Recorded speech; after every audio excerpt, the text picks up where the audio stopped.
Okay, it's starting up over here.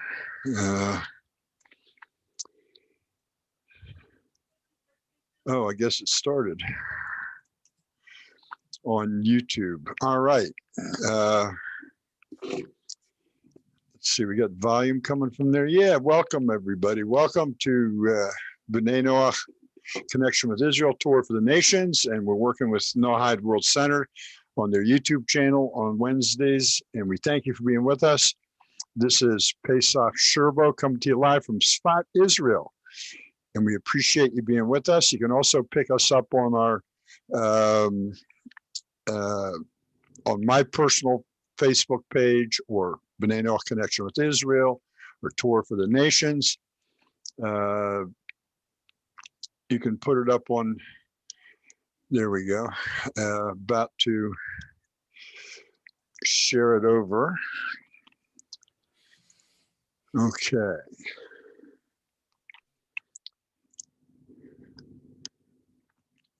I'm assuming, we're just waiting for YouTube to do its thing here. There we go, I think, okay.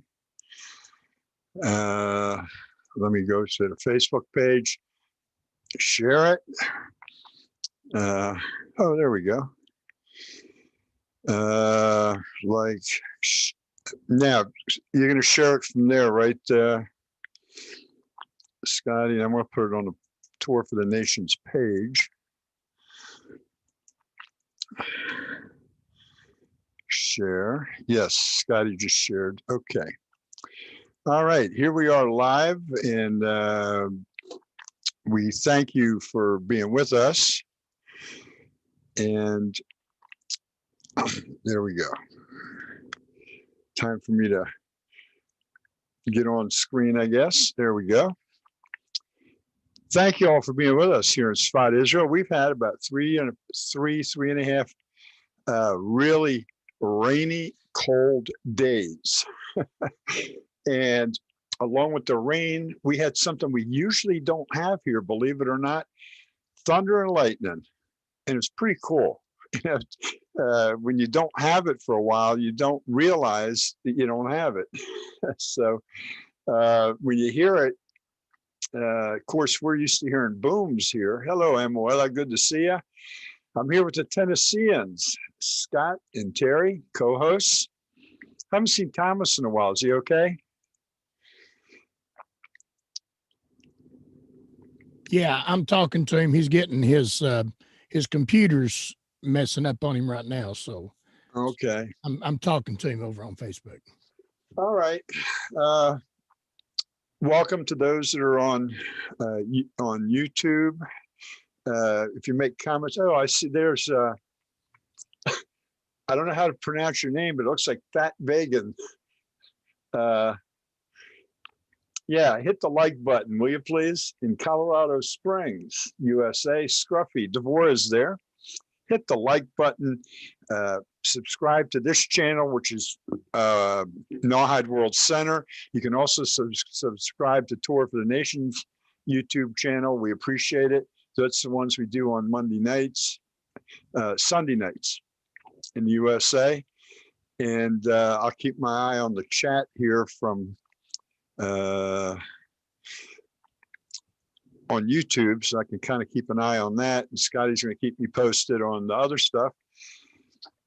And wow, it's you know, it's so nice to get together, especially when we're here in Israel. We're on total lockdown, and so we're just like alone in the house, and we can't go more than 100 meters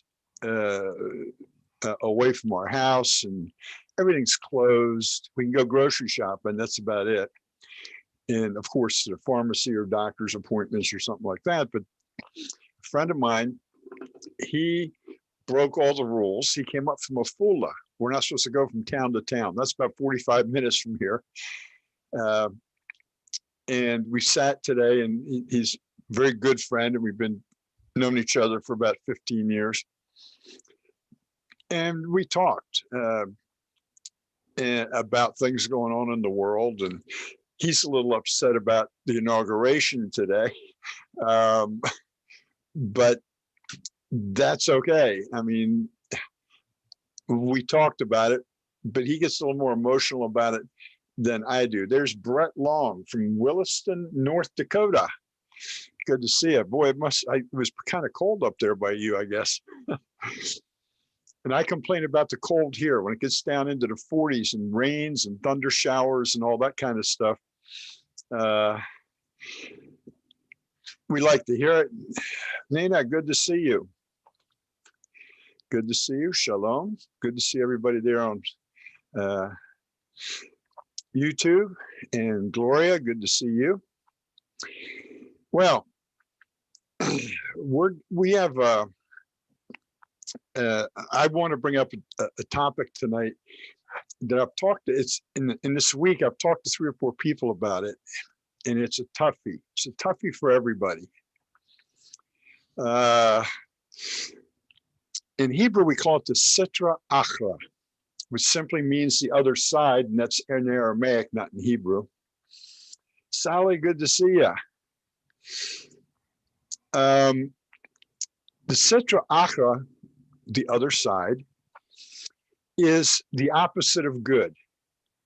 We know what's good and what we should do, and sometimes we do the other side. We do what we shouldn't do, or we don't do what we should do. And I was talking to everybody had the same thing. Guys are finding it, we're supposed to go pray 3 times a day at the shul. We put the tefillin on in the morning in the prayer shawls. We say the Shema twice a day.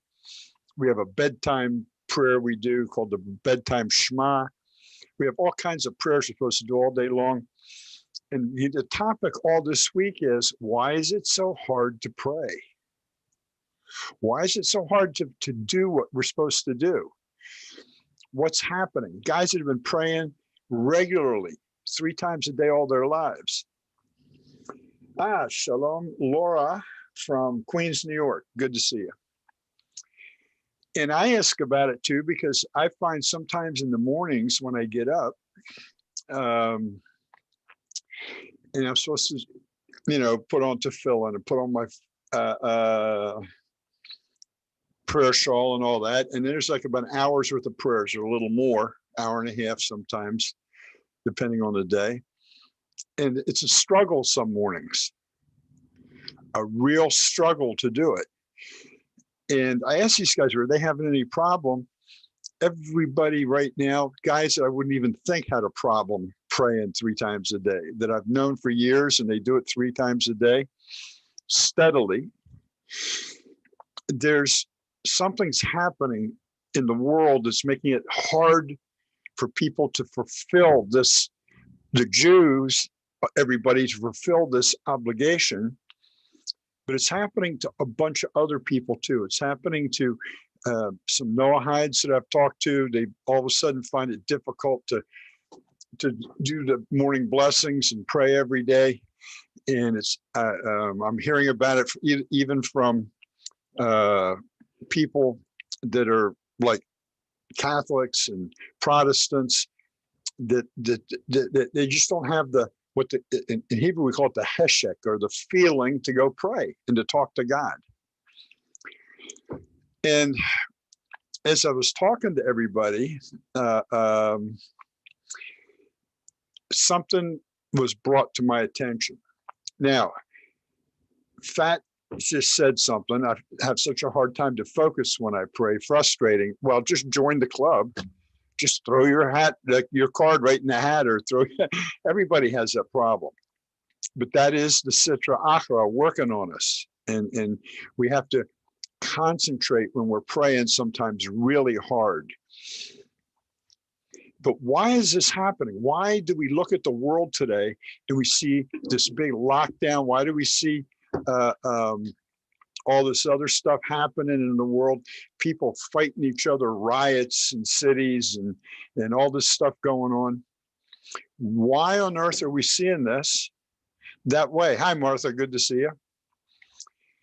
What's happening? Look around the United States. I mean, people here in Israel, they come to, I'm an American, of course, they come and ask me, is there going to be a civil war in America? We've never seen it like that in America. Of course, I don't think that's going to happen. But what's happening is the darkness before the dawn is happening.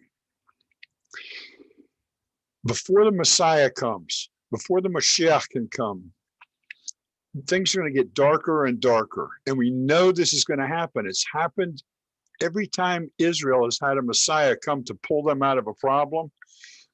Things got darker and got almost to the line where, whoops, where the Jews going? Hello, Imam. Good to see you. We see it in Egypt. It happened there. We're reading about that now in the Torah portions. And we're going to be coming up to Passover in March. And we see it all over the place, it happening. And it's, people feel guilty about, I'm having trouble praying, or I'm having trouble communicating with God. And so what happens is you get this guilt feeling. And when you get this guilt feeling, it makes you want less to do it. And it's really sometimes, some days, it's a real struggle. And I know that some people have told me sometimes it's a struggle to get out of bed in the morning with all the stuff that's going on all over the place. And people that you would never think that are letting loose of things. The good things are not doing bad things. You're just letting loose of the good things, letting loose of the connection with God, letting loose of their trust in God, letting loose of their faith that God's going to handle everything and everything's going to be okay in the end. It's people are making life decisions right now that are just, some of them are just downright goofy, for lack of any other word. There's more, there's less what we call shalom bayit, peace in the house, more people having problems, husbands and wives. And oh, there's Thomas. He made it to YouTube. Good to see you, Thomas. It is a tough thing we're going through. But it's prophesied that we're going to go through it. And so each one of the guys I talked to this week, including the one today, they all had little suggestions to help you out, to help people out.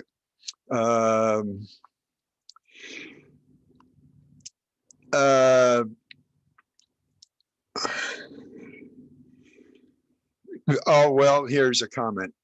I think so many think his ways are my ways, or very not good. His ways are higher than ours. My brother wrote my mom and said, this is the end of Christianity. Why? Because all their prophets were wrong. Imagine that. Great opportunity for all to turn to the true God of Israel. Yes, absolutely. But it takes the want. It takes the intention and the want. We call it ratzon and kavanah. The intention to do it and the want to do it. Now, sometimes the intention's there, but the want isn't, or the want is very weak, or it becomes a struggle to do these things. Sometimes it becomes a struggle to help your neighbor do something. Sometimes it's a struggle to go to work in the morning, even though you may like your job. Lots of things are becoming heavy on people. What do we call this? We call it the other side, the sitra achra. It's the part that comes to take away our joy. It's the part that wants us to make it hard on us to do the things that we know we're supposed to do and do the right things.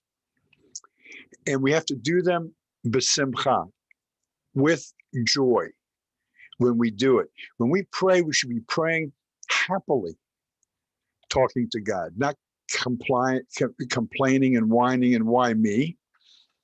We should be praising him and praying to him with joy in our hearts. And sometimes it's really hard, especially when you're going through a really tough time for any reason, whether not on anybody that's listening to me, or that we always, before we say some things, we say, lo aleinu, not on us. Not on us. The sicknesses and the things going on, people mistreating people and all that stuff. And it makes us, it's like a weight on our shoulders. And it becomes more heavy when you say to yourself, hey, come on now. I don't have the energy to do it. I can't do it today. Here in Israel, you hear kids saying, oof, ani lo yachol. Oof, I can't do it. I'm so tired. Kids, you hear saying it. Hey, Paul, good to see ya. Good to see you, Paul, on Facebook. Garcia. Why am I even talking about this? Because we all have to know we all suffer from the same thing. No matter who we are, from the very righteous to the people that aren't so righteous. This atmosphere, it's in the air. We're coming up to the time of the Messiah. According to a lot of calculations, there's maybe another 270 years till he comes. This is the Jewish calculations. If we've got the year counted properly, which some people say, no, wait a minute, we're off by 100 years or something. I don't know. But by the feel that's happening in the world today, by that's all I can say is the feeling, the air is getting heavy. But we can't allow it to affect us. God, your creator, my God, my creator, he's all the same guy. We're all part of him. We're all in his image. And he gives us the power to bring down joy from him through our prayers, to bring down joy from him through the good deeds that we do, to bring down joy from him through the tzedakah we do, which includes giving charity and being kind to people and a whole bunch of other things. This is what we have to hold on to now, each and every one of us. Whenever anything dark happens, or we feel, and we get up in the morning, and some people have taken on the habit of praying the morning blessings. They have the Brit Shalom. They have the prayer book from Noahide World Center. They have another prayer book, and they start doing prayers. And you wake up one morning and you don't do them. No, I have my coffee and I haven't got the energy to do it. Remember, this is the Sitra Achra working on you. It's the darkness working. But let me tell you, when this comes and you feel it, let's say you do the whole set of prayers, or you have certain prayers you say every morning. If you can't do all of them, do part of them. Every day, every single day, have your talk with God.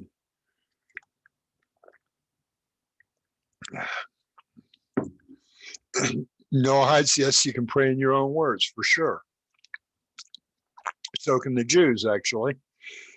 But we do have a prescribed, that our sages set up the prescribed prayers. We can also pray during the day in our own way and communicate with God in our own way. The very worst thing you can do is, if you don't do something, say, oh, I'm a bad person because I didn't do it. Who's telling you you're a bad person? The other side is telling you you're a bad person. The not good side, the other side. It's not necessarily evil, understand. It is the thing that takes your joy away. It is, it doesn't have to be a sinful thing. that you're doing, but you do it, you know, I'm supposed to be praying and I'm not praying. So you really feel bad. I know I'm supposed to be talking to God every day, but I'm not. So you feel bad. Don't let that bad feeling come on you. Don't let depression come on you. Don't let disappointment come upon you. Not about the elections in the USA, not about anything. And what's making it worse in the world today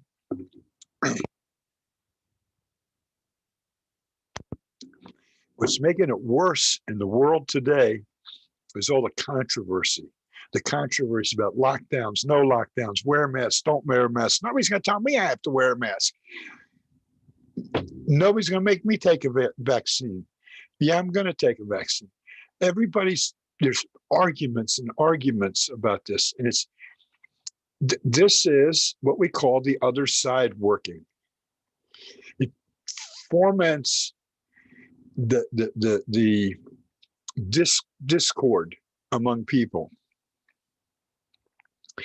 It foments the problems between people. Is that the right word? Foments, I think.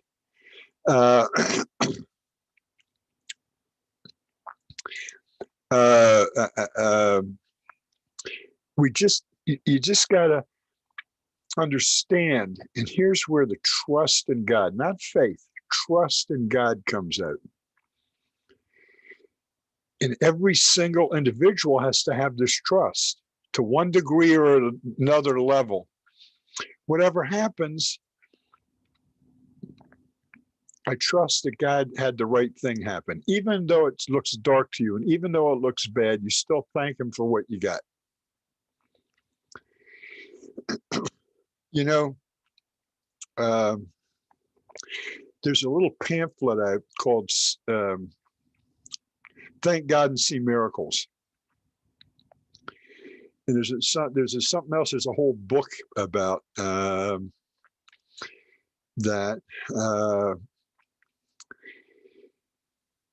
I think it's a pamphlet from a book, but it's about people that had negative experiences or had severe problems in their lives, and they thanked God for even having those because there was something for them to learn from, and things got corrected for them, and things will correct, and things will be better in the end.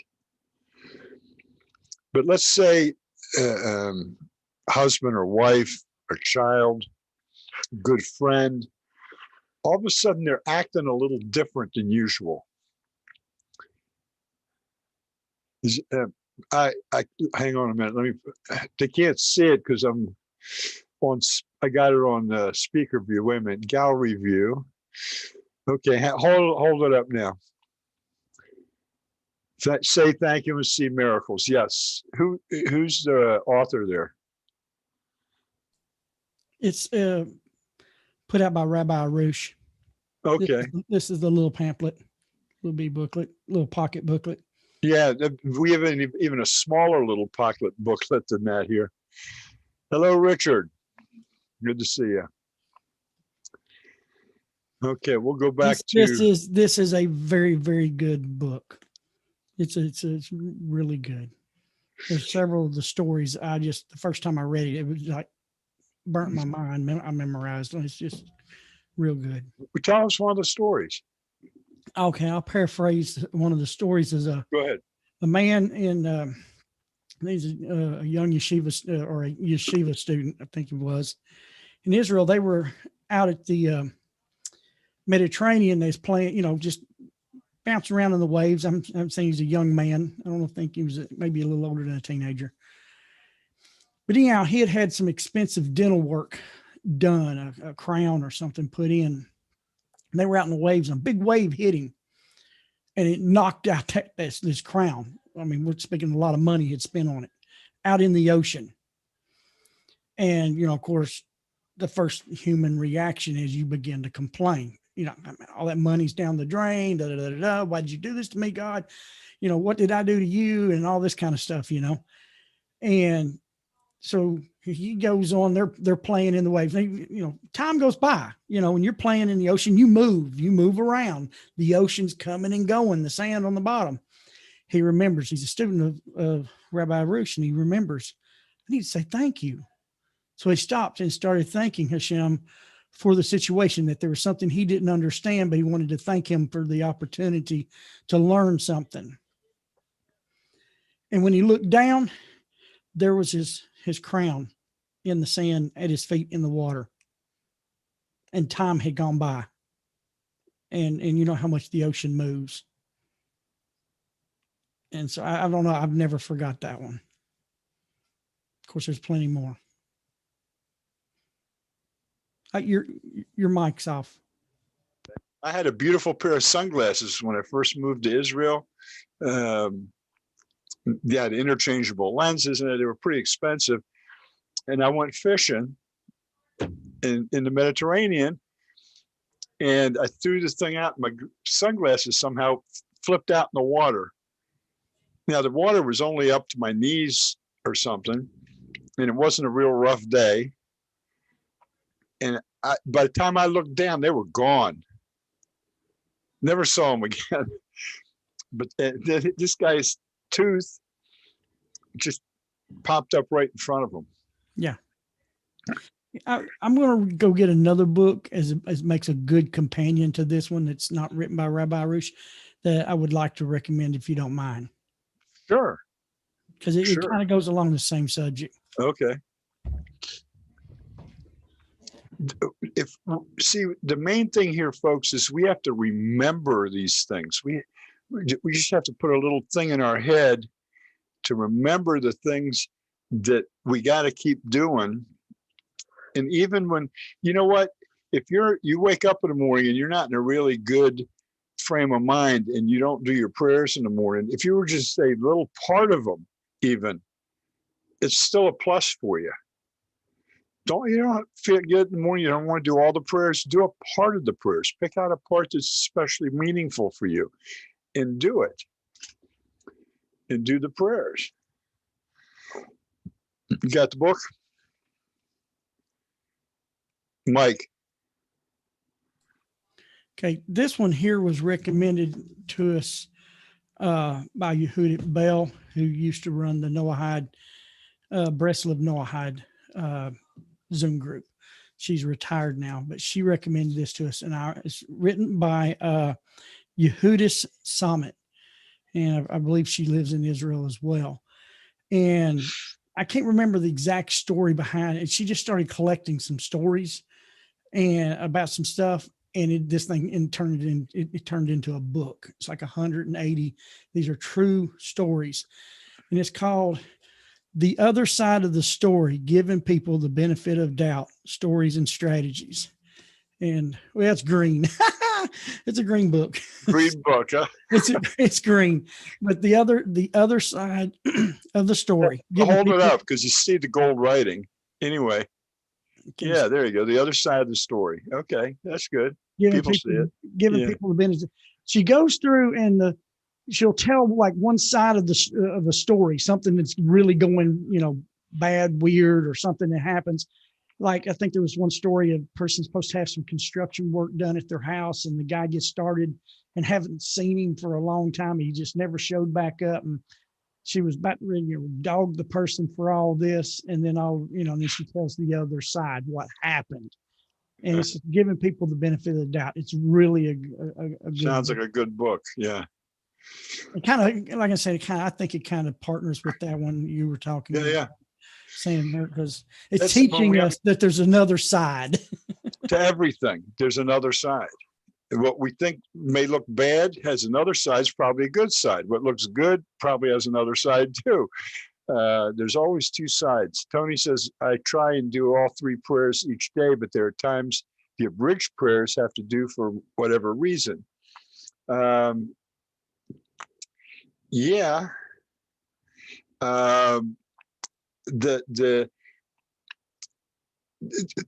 are times when you use the abridged, or even you abridge the abridged, because there are days you just don't feel like doing it, right? Yeah. Some days it's just got to be a talk with Hashem as I go. Yes,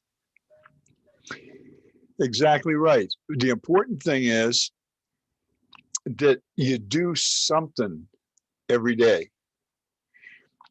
You try to remember the Modéani prayer when you wake up in the morning, and keep going with that. And here we got the Divine Code has prayers in it by Rabbi Moshe Weiner. Yes, that's a good book also. Noahide World Center has a good one called the Brit Shalom. And you should, wait a minute, let me put you on camera there, Terry. There we go. Brit Shalom, you can order it on Amazon. And Tony put it up too. Brit Olam is the prayer book's Brit.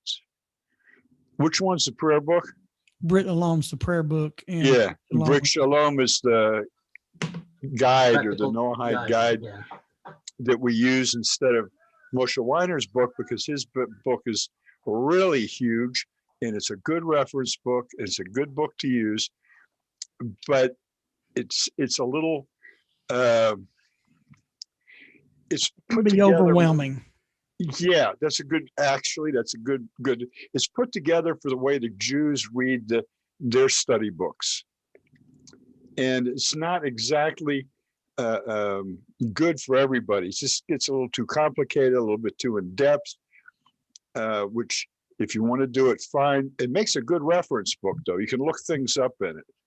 I don't really recommend it as a beginner's guide. Someone needs to be a little bit more studied into the Noahide laws, and then let that be like more of a secondary book that comes in after you kind of get the basics down, because it can get pretty deep. And again, like several of the books I have, I recommend you need to have a teacher to go along with it, because you're going to have questions. Don't assume you just read something and know what it means. You need a teacher that you can ask the most simplest basic questions, and you'll find out, well, I never thought about that. That's going to be a lot of the time especially when you get into like the Divine Code. You need a teacher to help you with it. Yeah, absolutely. With all the learnings, you need a teacher. Zechiam from Peru, how are you doing? Good to see you on YouTube. A lot of people on YouTube. Good to see y'all.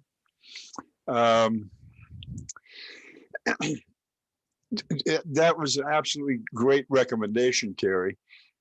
For those of you that don't know Terry and Scotty, the two co-hosts, the Tennessee boys, they are certified teachers from Noahide World Center. And we all have teachers. I have teachers. If anybody that teaches that doesn't have a teacher themselves, there's a problem. Because this is how everything's transmitted properly. And nobody's given their opinion, they're answering questions. I agree. You know what, Emuela? Mine too.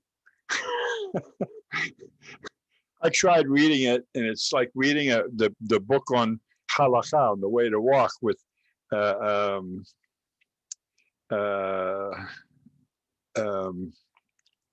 halakha, this everything about the 613. You know how many different books there are on that? There's a short version, an edited version, a more short version, a longer version. There's all kinds of stuff on that. So it's just you can use the Divine Code as a reference. You want to look up one specific thing. You got a question? Look it up. A friend of mine who's in the States right now, he comes back in about a month. He bought us both the same book, and it's a book on Zohar. And it's the first Zohar book I've ever seen that it's done by subject. It's really cool. In the way, you know why he liked it so much? He says, look, it's even got pictures in there about what they're talking about. And so he bought one for me and one for him so we can learn it together. Hello, Angela. Oh, let me say this now because it reminded me. You know, Angela is filling in for Shira right now on the Saturday women's meeting at 2:00 New York time. I think it's 11 o'clock West Coast time, something like that. But we did it last week. We had the Zoom room open for the women to gather in. And I think Shira used to do it like at 2:30, and she started teaching at 2, and then right after the teaching, she'd do the Zoom room. But the Zoom room's going to open up at 2, and everybody mark it on your calendar. And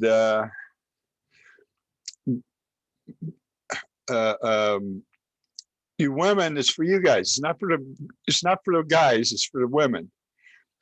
And guys are not admitted. And it's a time for women to be able to discuss with women's stuff. And as you know, guys, they all see things different than we do in many ways. So we leave them be, and we let them have their time together in the Torah for the Nations Women's Group.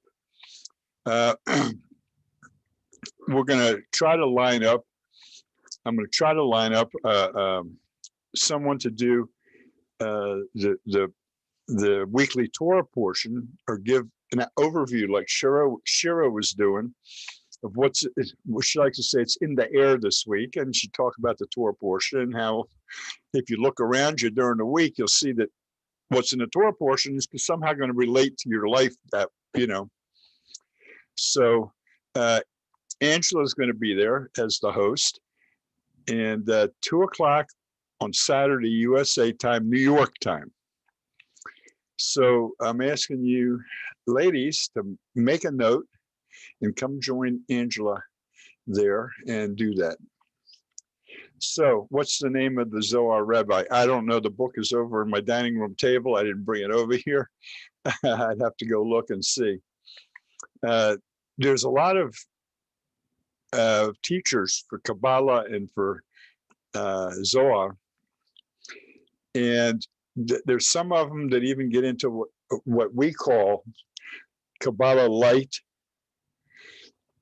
and general Kabbalah. In other words, they put it in a way that I've listened to some of these teachings on YouTube and on television. Some of them actually have it. And Paul Garcia, good guy. Good to see you.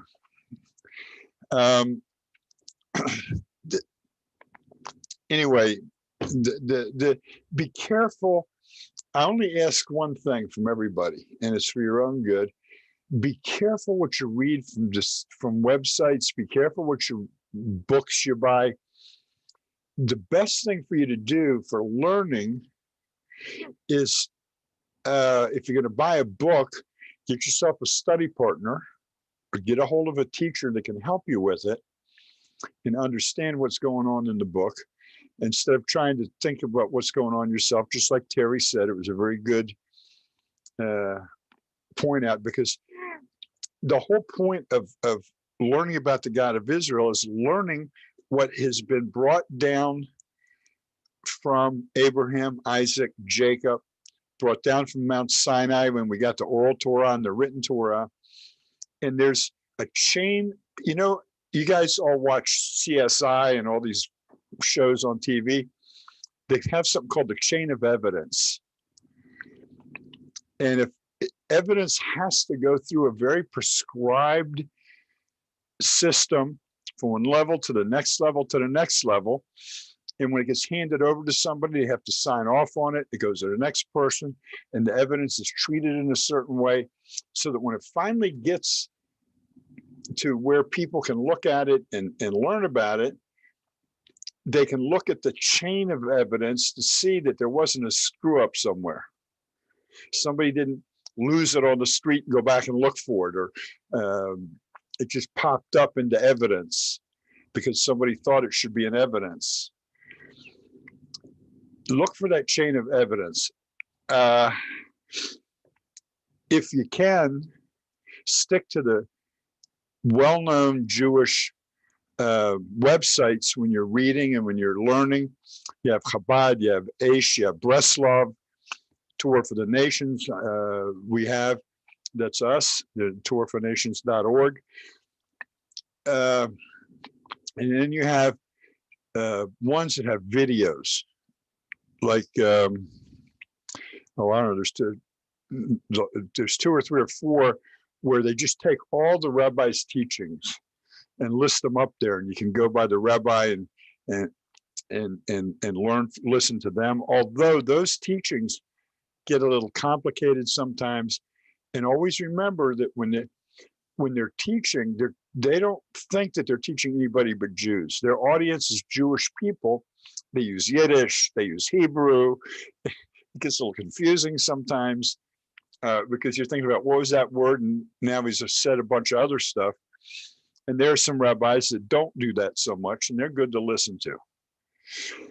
And there are programs out there that come through Noahide World Center about the divine code. No, sayings of the fathers is what but what you have to do is be very careful. And unless you have a lot of knowledge, sometimes people give their opinions instead of, and they should state that it's their opinion.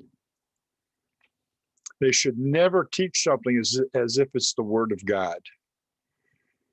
If it's coming from Rambam, Ramban, Chida, Rabbi Akiva, whoever it's coming from, they should state to you, this is who said it. In this person's name, I'm repeating what he said. There's always got to be that chain of evidence. But if somebody starts telling you, well, this is in there and that's in there and the other thing's in there, they don't give you the reference points, unless they're like me and I just don't have the memory for them all the time anymore. When I random talk, I don't remember exactly each passage or everything is. That's why I like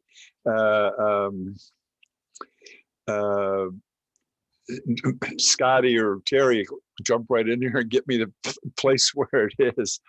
Rabbi Eliyahu Kin, I'm not sure. There's so many of them out there.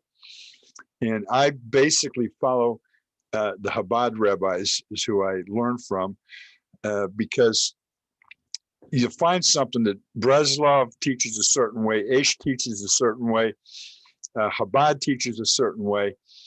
They all teach the same thing, but it's just they teach it in a different way.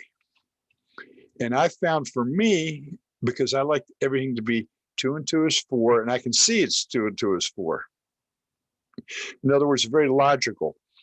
Chabad teaches in a very logical way. There's others that teach in an emotional way. You guys are used to this kind of stuff because before you came where I am now, you had the Pentecostal and you had the this and that and the other thing. The only difference is all these rabbis are teaching you the exact same thing. The exact same thing. Well, Gloria, that's good, because if it'll click with you in your mind and you can learn from that particular rabbi, that's good. What you want to do is make sure you're listening to a rabbi that is you can understand. You know, when you get in university, you pick your professors basically for the different courses, and one professor for you is a better teacher than another professor. So you go to the one that's better for you. There's always professors that are more popular because more people, they talk more to the people, and then there are professors who only the people that are really, really educated on stuff can follow along because they use all these technical terms. Big into character development. Well, yes, that we're all into that. Why are we into character development? That's the midot. That's the way you're supposed. God is big into character development, but we have to learn, and it's good if you understand it from this rabbi.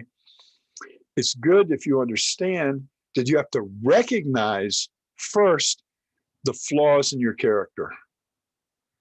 That's the hardest thing for people to do, and it's becoming harder and harder now in the atmosphere in the world, where people are not going to acknowledge that they're character flaws. So they're not going to work on fixing them.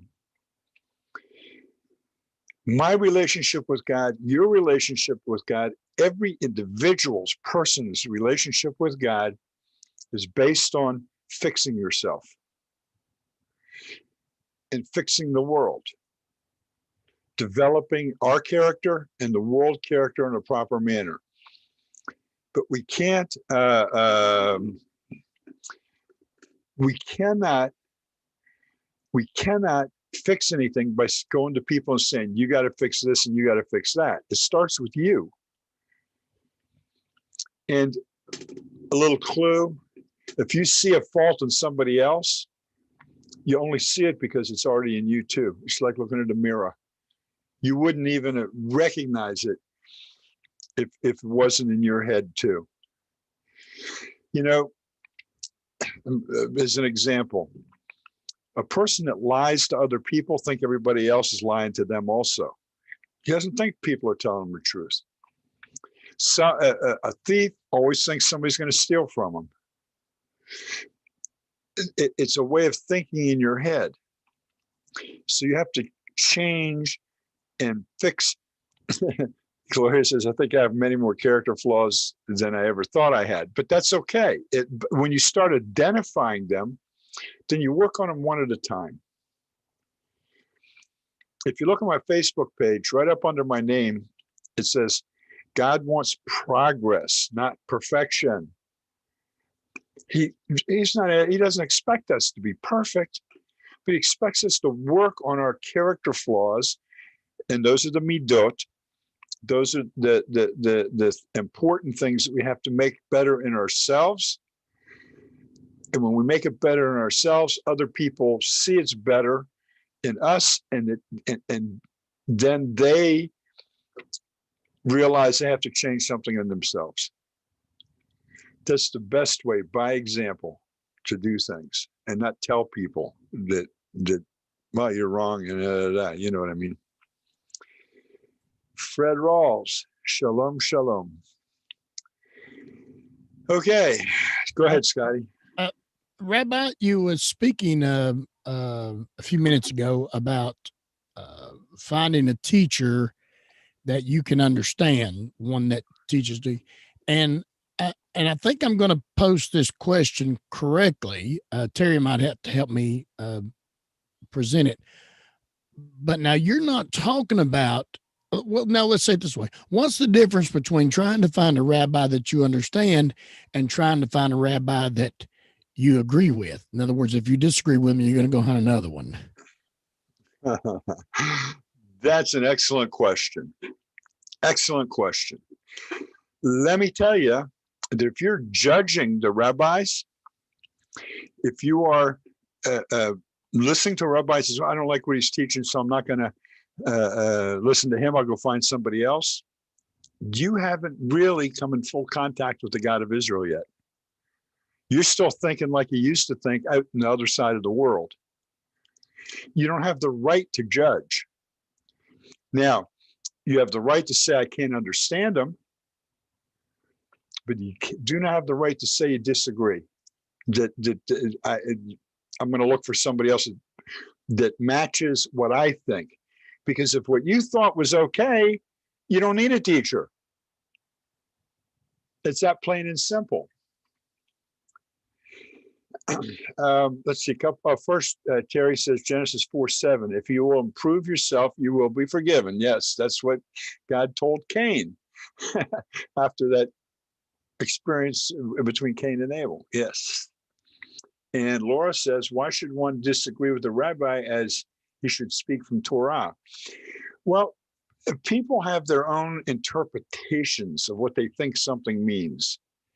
And if a rabbi says something different, then they say, oh, I don't agree with him. I'm going to go find somebody that says what I think. The minute you say that, you're wrong. You're lost. You're still out in the other world. You're not into God's holiness yet. You haven't stepped across the line yet. If you go look on any Torah portion on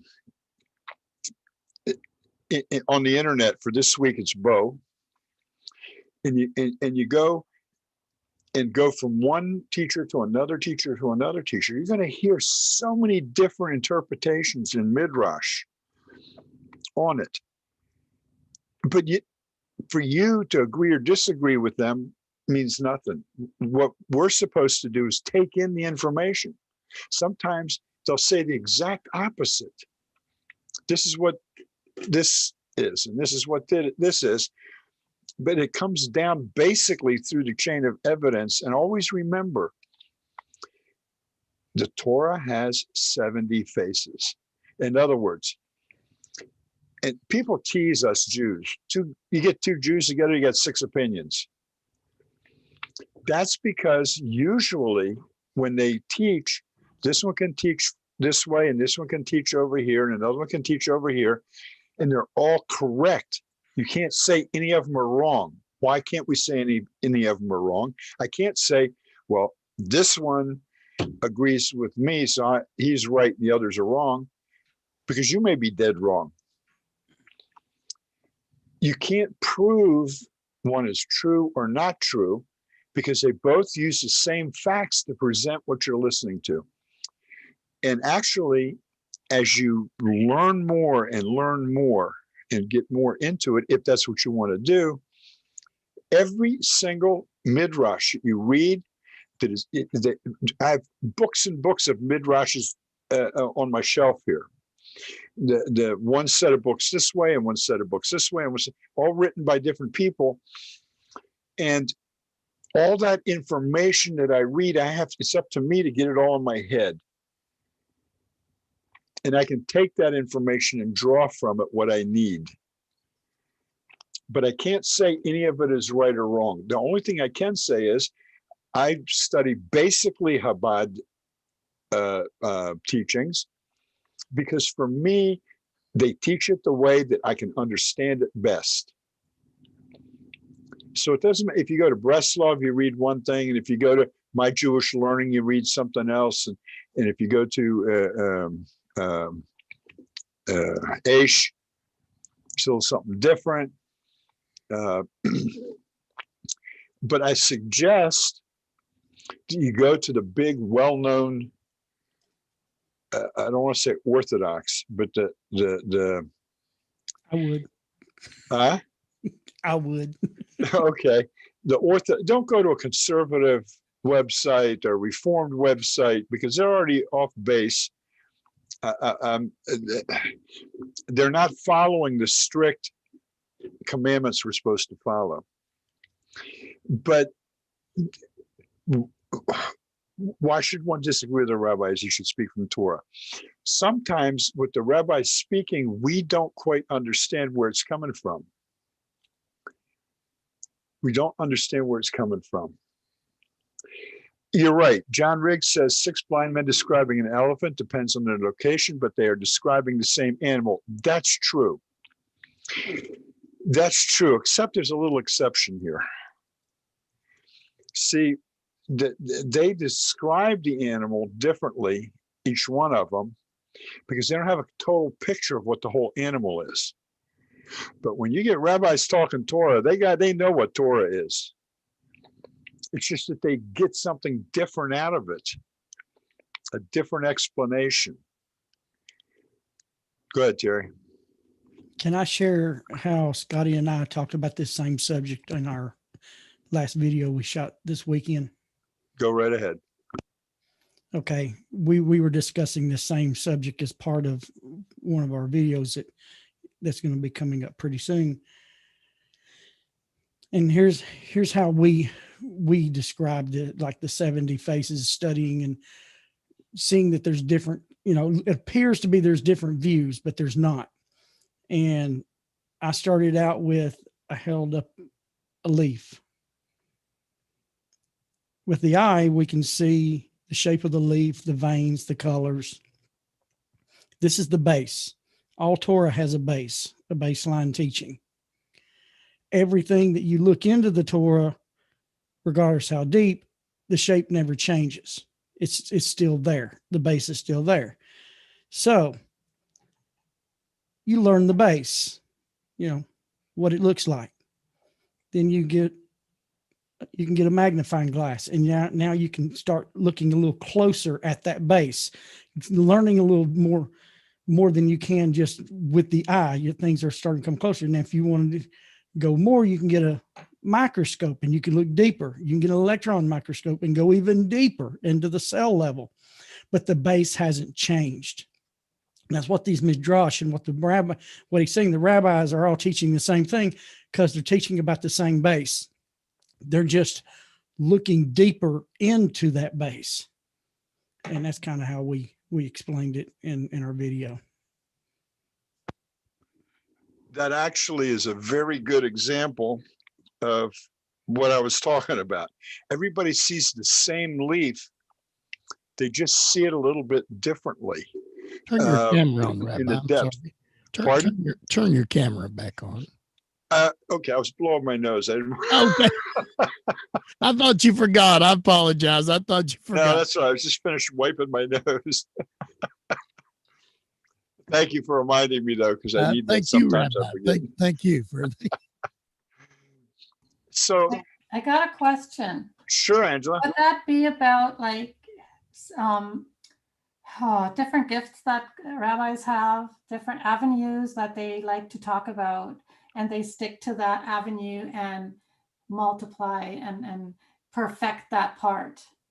I don't know if that's right. Like if that's true. No, that's true. If you listen to a rabbi, that's very true. They have a perspective that they look at. They look at all of Torah through that same perspective, and they explain it, all of Torah. I mean, look, there's some rabbis out there that explain Torah that would be, you'd think they were Pentecostal preachers. You know, they get all fired up and they do all these things. And then there's the ones that work with the guys that have gone off the road. They work with the drug addicts and they work with the alcoholics, and they're bringing people back on the road. So they have to look at it at a different angle. Yeah.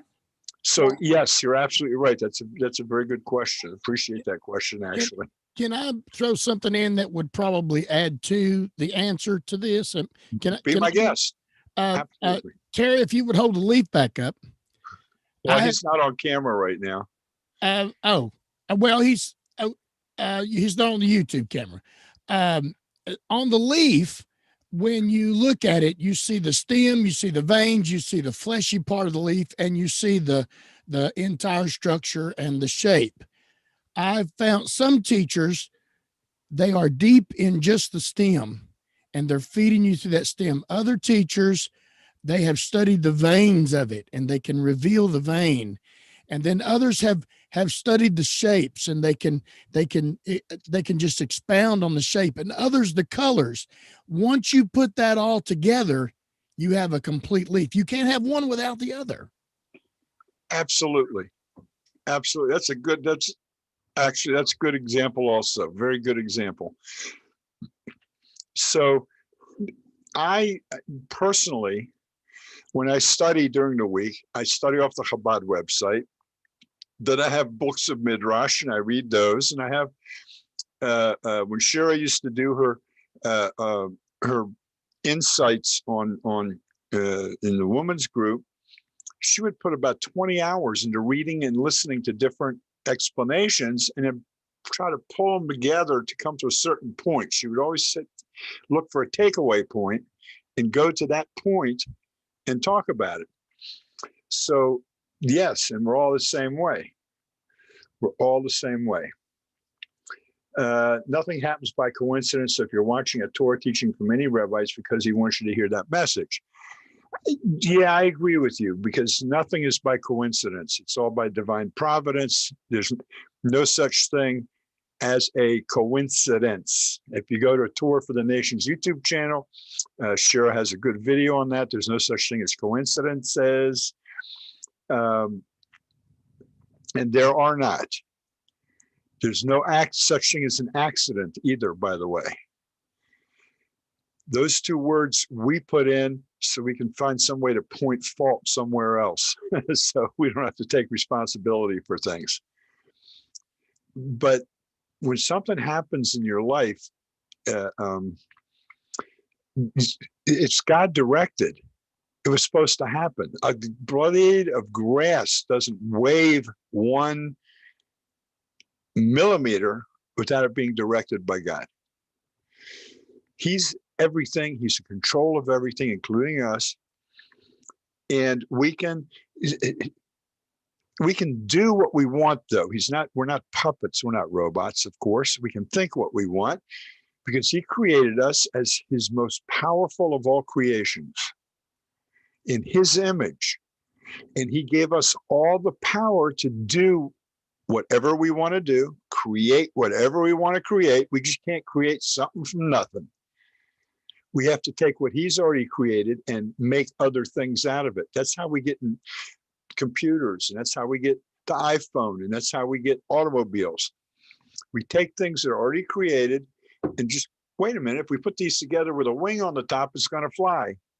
The Wright brothers. So it's important that we understand that. We are powerful. We are not weak. We have to be humble, but not meek. We have to use this power that God gave us. And part of the power that he gave us was to do something very interesting that Chabad calls it bringing heaven down to earth. Because God stated, and we're going to read a few portions up in the Torah, when he gives the instruction how to build the tent of meeting, he tells why he wants to build the tent of meeting, because he wants to come be with us. Who's stopping him from coming to be with us? We are. He's not going to force himself on us. We have to prepare things for him. We have to prepare ourselves for him more than anything else. To open up that channel. When you do a good deed, when you do a mitzvah, when you do something nice for somebody, what have you just done? You've reached up the shamayim, to the heavens, and pulled down part of bringing heaven down to earth. And it's important we do it. It's important we work to do this. And we have some tough things to get over. Our egos, our use of anger, our use of hate words, our use of persecuting people, our covetousness. These things we have to work on us as individuals to get rid of it. We can't do it and still be, well, you know, I know God's up there, but he's just watching. I'm going to do what I want to do, or I'm going to think what I want to think. You know, today we were talking about a prophecy, and doggone it, I think it may be in Jeremiah, but I'm not sure. I know Terry or Scotty will tell me. It says that the knowledge of God is going to cover the earth, or cover the earth like the waters cover the lands. And then everyone will know who God is. Well, just because the knowledge is there, you have to still learn who he is, but the knowledge is there to every living, breathing human being right now. It's on the ocean we call the internet. We surf it every day, all day with our phones and everything else. And the knowledge is there. That we, the Jews, have taken all the knowledge that we have, all the knowledge, and it's out there for people to read.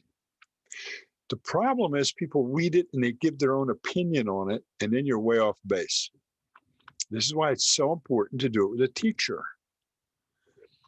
This is why it's so important to do these things. Now, you know, if you ever walked into a yeshiva or a seminary, girls' school or boys' school for Jewish kids, you can know you're coming up to one walking down the street because there's a lot of noise, people talking. How do people learn in there? Well, what happens is the rabbis pair up the kids in school. Habakkuk 2:12, 2:14. Okay, I got it wrong.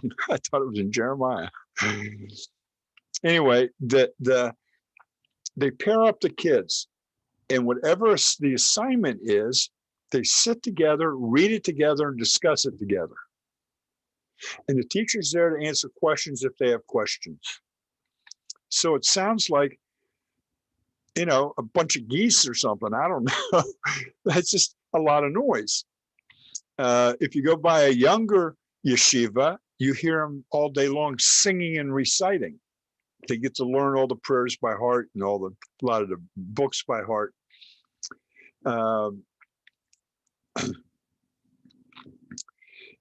Yeah, okay. For the earth shall be filled with the knowledge of the glory of the Lord as the water covers the sea. Is there's two sticks in there too? The coming together of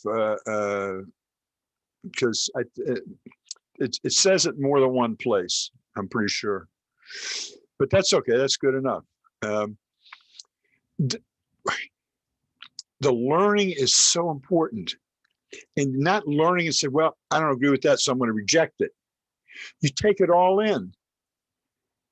You take all the information in that is taught by the Jewish teachers, by the rabbis, and by the sages. You take it in, and what's going to happen in your head is, as God directs things, what you need to know is going to filter out, and you're going to have it.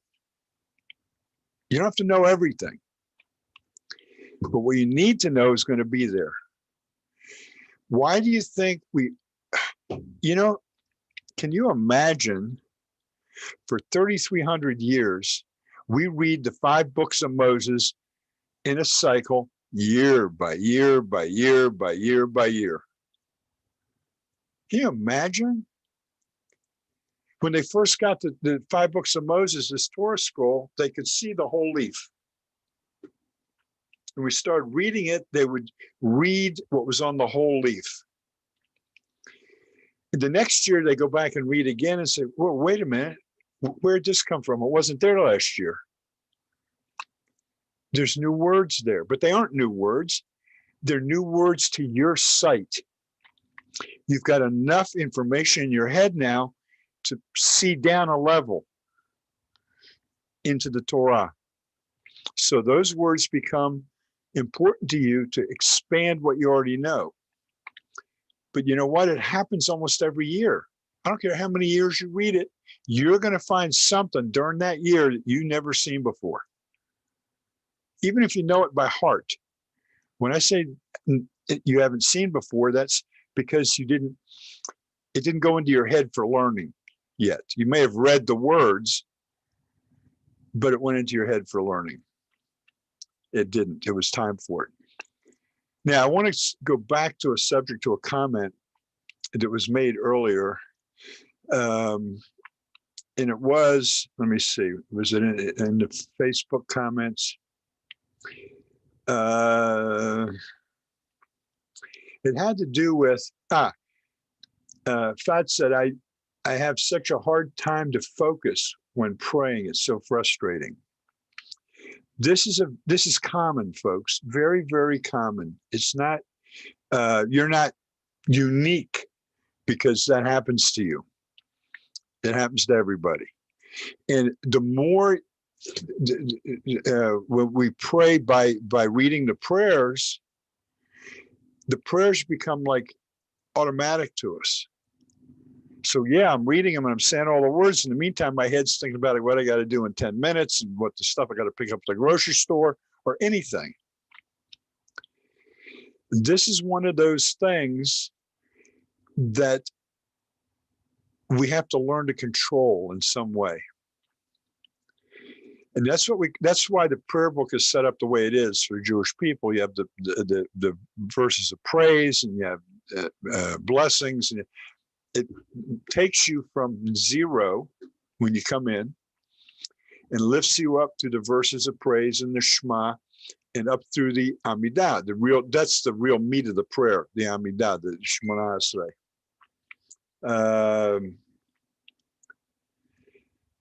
Okay, we'll do that, Tony. Hope I remember. It's important that we understand that we have to have, when we sit down to pray, the best thing to do is, and we do this in shul, you may or may not do it at home, we mute our phones. We turn off any radios or TVs in the house, and it's quiet. So there's no distraction. And then we start focusing on reading the prayers word by word. What do I mean reading them word by word? And I've said this, I don't know how many times. You don't read silently. If you're going to read the prayers, or if you're just going to think a prayer and want to, you can't just think a prayer. You have to say it out loud if it's an individual prayer. The reason being is when you think something, it doesn't bring it into reality. If you think you're going to bake a cake, you can't go over and take a bite out of it because you haven't done it yet.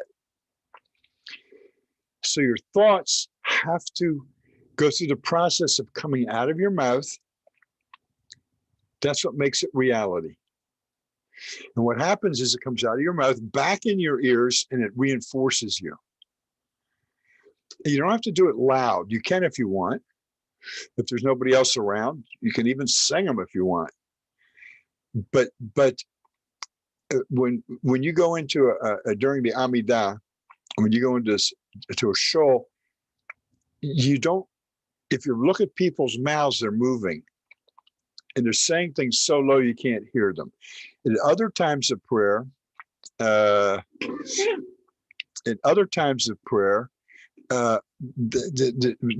Amidah, times you don't have to keep silent.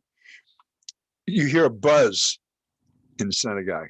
You just hear a buzz, because everybody's saying them just loud enough, and they all come together. So it's a good thing to do. Good question. What about us who have lost voice? Yeah, I know that's tough. But even if your voice is not loud enough to be heard, with your lips, mouth the words. Form the words with your mouth. This is the important thing. The action is what's important. So this is what you should do. Just remember, this is so important. When you read the Psalms, everybody reads the Psalms out loud. Even if you see somebody here in Israel sitting on a bus reading a book of Psalms, they may not be saying it loud enough for anybody to hear but the person next to them, but they're doing it out loud. Nobody reads silently. It doesn't do anything. Thoughts don't accomplish anything. Actions accomplish. I think I'm going to start a diet tomorrow. And next week, I'm going to say, by thinking it, how much should I lose this past week? Come on, get serious. Actions count, not thoughts. Go ahead, Angela. So I had that problem too before. I thought, I want to pray, but it's just, I got to sit down and I have to say it and say it.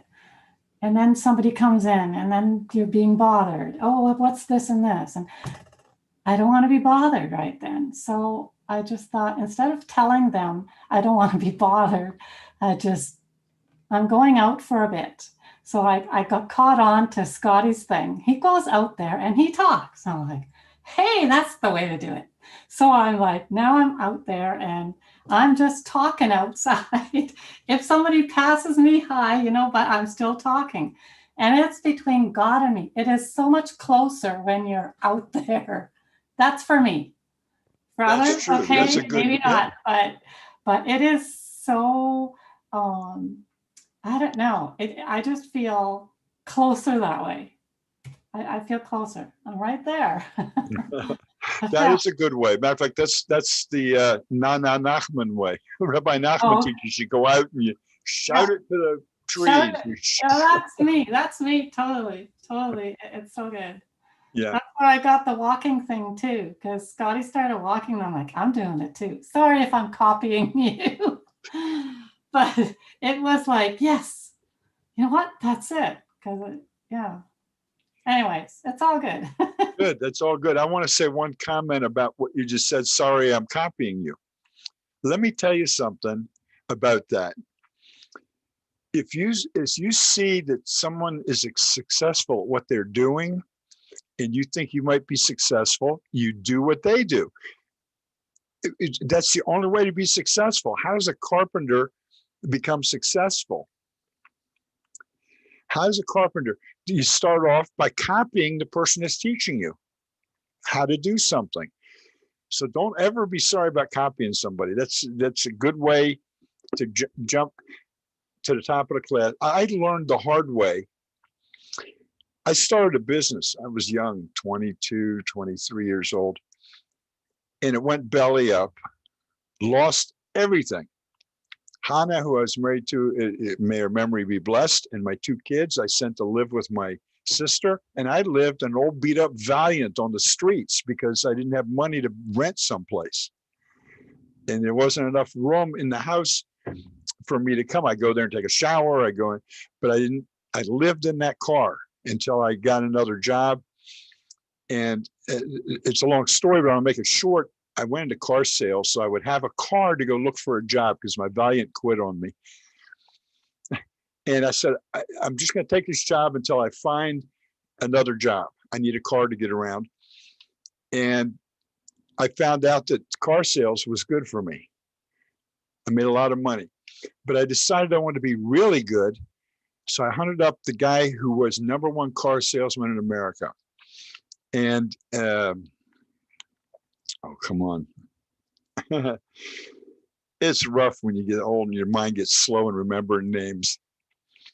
Anyway, I called him up, told him who I was, and I said, I want to know how you made all this money and how you did all this stuff. And he says, go buy my book. And he gave me the name of his book, and I bought it. And he says, now what you got to do is keep it on your bedside. If you got a Bible there, move it over. Read this book. And if you do the steps that I tell you to do, I've already made all the mistakes, you'll make money too. And I said, okay, Joe Girard, that's his name. And I started doing exactly what he laid out in his book. And don't you know it, I made a whole boatload of money. Just doing what he already was successful. Why should I try to reinvent the wheel? So I can say, well, this is the way I do it. What the heck? I'll do it the way he did it and not make all the mistakes in the meantime. It'll be quicker. This is how we have to think about learning and how to work with God. Someone that's successful, and that's most of the rabbis are that way. They know how to connect with God. They know how to talk to God. They know how to teach about God. So you just copy them. Copy them.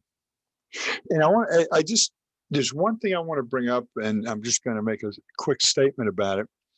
Anybody out there that's thinking to convert right now, I wouldn't do it. There's so much darkness heading down the road here for us right now. It's going to be so hard for you to hang on to what you did because the demands are very high. If you're not born into it and learn it from birth, it's going to be tough for you. And you don't need it.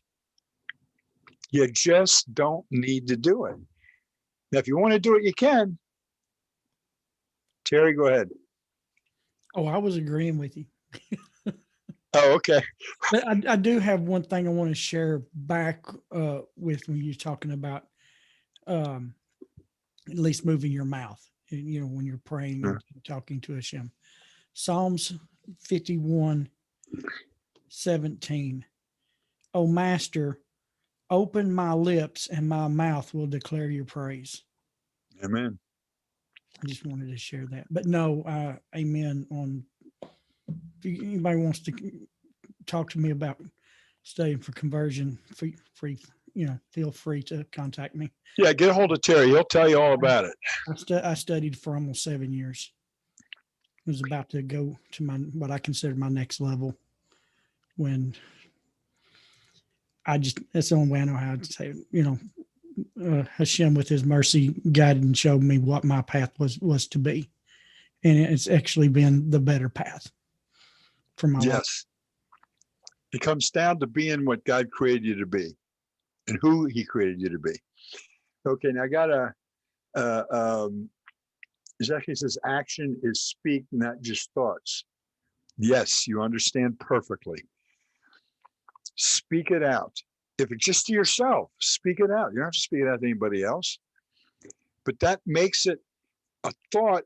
Thoughts are like, if you ever lived on a farm or you ever seen a movie with a barn in the background, you see birds flitting in and out of this barn all day long. Those are our thoughts. They flip in and out of our head all day long. You can have 100,000 thoughts in a day. The thoughts don't mean anything. What means something, if you grab one and say, okay, I'm gonna do something with it. I'm gonna barbecue it. Okay, then I did something with that bird. But until you grab that thought and do something with it, it's nothing. It's just a thought. How did God create the world? He spoke it into being. He didn't do it by thought. It says he spoke it into being. So it's important that we do that. Can I interject something here a little bit? Sure you can. I think it was either Rabbi Roosh or Rabbi Lazer Brody of Breslov, Israel, wrote an article several years ago on, it's somewhere, I'm paraphrasing it, the silent scream. It talks about there's sometimes you're in a place you need to pray, but you can't pray out loud. Maybe you're in a crowd, maybe you're on a bus, or maybe you're somewhere where, you can't just verbalize it, out loud. He calls it the silent scream, that silent prayer when you're in that place that you can't utter. Maybe you could be alone, but there's something in you that's just locking you up. But there's this silent prayer that's inside of you that Hashem hears. It's a really good, I think the article was called The Silent Scream or something like that. It was really good. You look it up on Breslov, Israel. So it was several years ago. I'm sure if we do a Google search, it'll come right up. So yeah, good idea. Laura says she puts a white sheet over her head and everyone sees that I'm praying and no one dares to bother me. That's a good idea. That's a good thing to do. The other thing to do is I have set up in my house a place where I pray. That's where my prayer books are. I don't keep a chair there all day and everything, but when I get ready to pray, that's where I go and I pull a chair up and I sit down and I start praying. And when people see me there in that spot, they know what I'm doing. I don't have to explain to them what I'm doing. They know what I'm doing. Scotty. I'm just going to tell you a cute little story at this time. I think it's appropriate. Okay. When my babies, I always call my children my babies. They're in their, I got one that's 40 now, 40 something. I still call them my babies. But when they was real little, just coming out of diapers, we were living back in the mountains and we was building a house and we was living in this little trailer next to the house we was building. And, from time to time, parental units get in little discussions that get heated.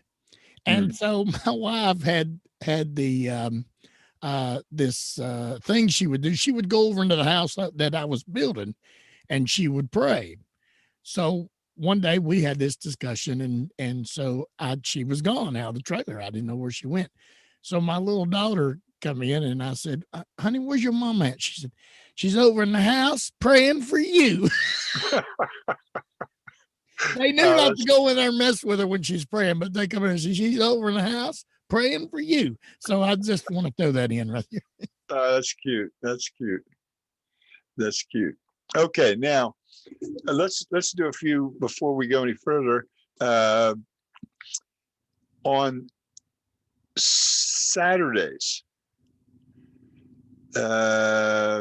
Tony, what time?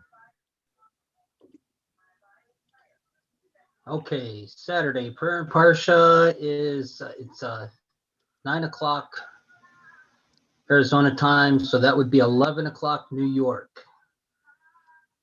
Okay. Let's see. Yeah. So if that helps everyone. And we read from the Noahide prayer book, and then followed up by the parsha that's on the Chabad website. We read from that, and then Rabbi Goldberg pops in and gives a little devar. If I said that right, so. Yes, you did. Devar Torah. Look, guys, the question I get from people is, where's the Noahide community? Where this? Where's that? You're building it. You're building the community. And right now we have to do it over Zoom. Maybe you don't have another Noahide within 200 miles of you, but the people are going to come. It's going to come. You guys are riding the tidal wave here, the tsunami that's going to lead to the way of the Messiah coming. So don't get frustrated or upset that you don't have somebody next door, or you don't have some community group in the community you live in. Get involved with the world community. And as the world community grows, America's a tough nut to crack, getting people together. Other countries, not so much. So what you need to do is stay connected on Zoom with people. Your community's online. Yes, you can't hug somebody and you can't look them in the eye and all that kind of stuff. But let me tell you, nobody in the world is doing it now. I don't care. Us Jews, all the communities we had, all the synagogues we had, you can't even put 10 people in a synagogue today. Here in Israel, you're only allowed 5. So you can't go in and have a minyan.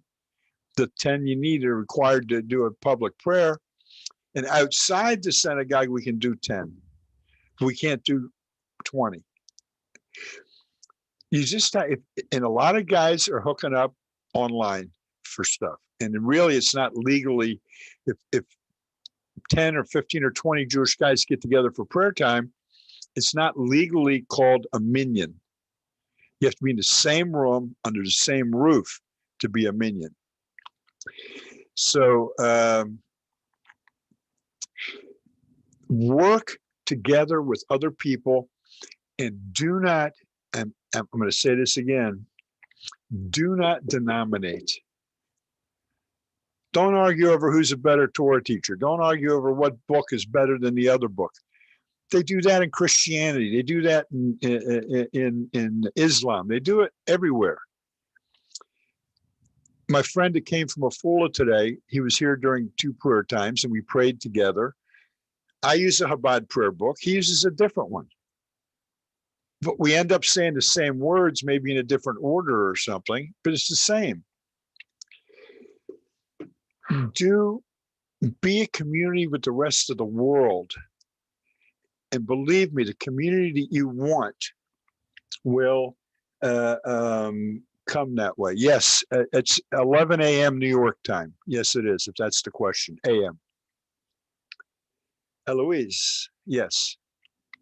11 a.m. New York time, East Coast, USA and Canada. That's what it is. Tour for the nations. On tour for the nations. Right? Or no, no. Or B'nai Noach, right? No, no, we were talking about the prayer meeting. The prayer meeting is on the Noahide World Center. Okay, that's what I was saying. I was just wanting to bring out, where was it at? Yeah, it's not this link. The link is posted on the Arizona Noahide connection site. It's on Seattle Noahide. Let's see, Cole site. It's Seattle Noahides. It's also on the Noahide World Center site. So there's It's plenty of also on, opportunities to catch the link there. I think Cole puts it on B'nai Noach Connection with Israel. I try to remember to put it on my timeline and on Torah for the Nations timeline. Just guys, be there with these people and pray together. Do you know what power it gives? It gives all of you around the world, even though you're doing it in different cities and countries around the world. When you get together and do it at one time, the same time, doesn't have to be the same time zone, but you're doing it at the same time, it brings power. It brings power.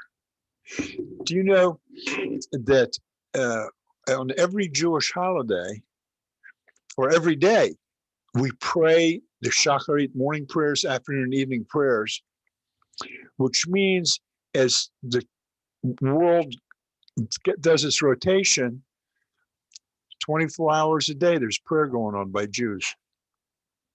24 hours a day. This has to be, and it will be, the Noahides also. It will be the Noahides also. So, guys, do it. Now, let's see, plugs. Advertisements. This is going to take a minute. Sunday night at 10 p.m. New York time. Join us on same link. Join us for another group discussion. Bring questions. We're pretty loose about letting people ask questions and talking about things. So come do it. If there's a particular question that you want, the best is to message me on my Facebook page, Pesach Sherbo, and tell me what the question is, and I can talk about it when we get online. So that's 10 o'clock Sunday night at the same link, by the way, but the link will be posted again. And then, of course, a week from today, again at 8 o'clock New York time. And we have, come on, who's going to do the YouTube for you guys?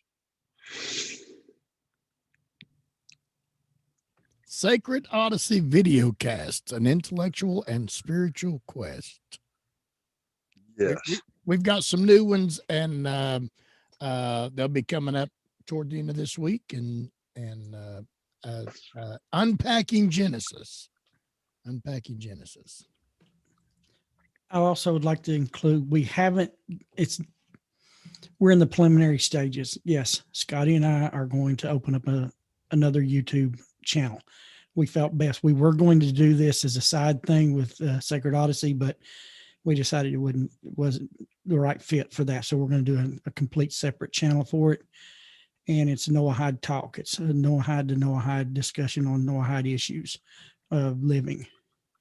Another lady has just started hers. She's doing basically the same thing. Veronica Port with Simply Noahide. She's doing one. It's really good, where she's going to be interviewing people and talking to them. What Scotty and I are going to be doing is taking people's questions, and we're going to be discussing the topics, kind of like we do on Sacred Odyssey, but it's going to be on Noahide topics. But that's this is in the working stages. We've shot the first video. We just got to get everything created for it. Okay. Also, I think that Rabbi Goldberg's going to start setting a date monthly for anybody that wants to take the pledge. Anybody that missed it last week or 2 weeks ago, I forget when it was. We'll be publishing a date for February very soon, and there'll be links up everywhere where you can just click on the link, you fill out this form, send it to them, and they send you back all the information that you need for the Noahide Pledge. For those of you that want to know what the Noahide Pledge is, get a hold of me if you want. It's simply your declaration to God, and it's witnessed by 3 rabbis who sign off that you said it. They're like witnesses, like when you notarize something, you don't pledge to anybody but God. And again, you may think you're a Noahide. That's good. That's in your head. But the best thing to do is to speak it out. And when you speak it out before God, it makes it real. You hear it. You feel it in your heart. It makes the commitment real. So think about it. I know everybody says, well, I know who I am in my heart. I'm a Noahide or whatever they are, but they know who they are in their heart. But this, wait a minute. Did you make your commitment to God? Did you tell him out loud? Did you make an action out of it, or is it just a thought flitting around in your head? So give it a try. All right.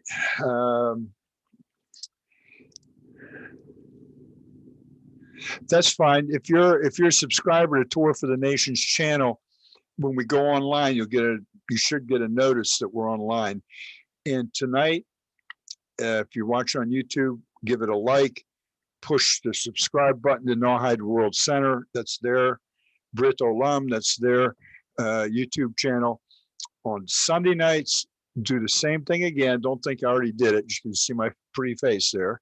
Just hit that like button and hit the subscribe button so you get notifications. So we're going to get out of here unless somebody else has got something else they want to bring up or say. And I just want to tell you guys, I want to bless everybody actually with good health and with parnasa. Parnasa is another way of saying good wages. It's in Hebrew. And that when God speaks, hopefully you'll hear him, because he speaks to everybody. I know when you say God said something to me, right away everybody thinks, oh, that's so Christian or that's so whatever. But God will, in one way or another, if you watch for it, he's going to speak into your life. He does it to everybody. Where do you think the Christians got it from?